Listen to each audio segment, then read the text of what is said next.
like me. जितना ए देश में अब महंगाई हो रहल बा, उतने कमाई सबके चौथाई हो रहल बा। सुनी महाराज, सुनी ना।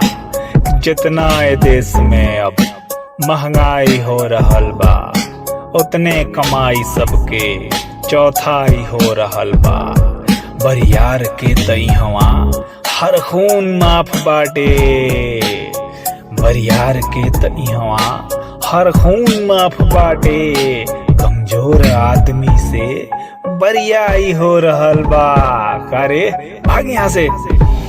जिनका के न्याय चाही उनके पर जुल्म होता, जिनका के न्याय चाही उनके पर जुल्म होता। ऐसे त पीड़ितन के सुनवाई हो रहल बा। करे ऐजे का करते रे? हट। लाठी के दम पे शासन, प्रचार में तरक्की। लाठी के दम पे शासन, प्रचार में तरक्की। सेवा करे के बापर ढिठाई हो रहल बा। सब निमने तबा। ए महाराज सुन ली कहियो हमनियों के मन के। देखे गरीब बस्ती केहू ना एला ओकरे, देखे गरीब बस्ती केहू ना एला ओकरे।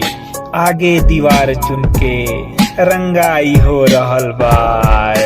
हे महाराज ये वही हालत पढ़े लिखे के ऐसन बा देश में की मत पूछो।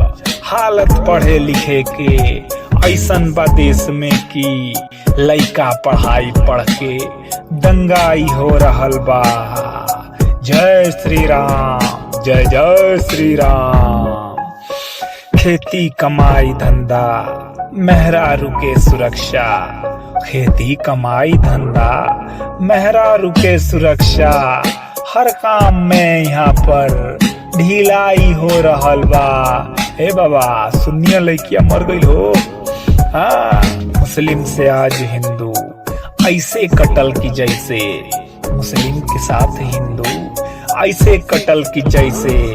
भाई के जानी दुश्मन अब भाई हो रहल बा।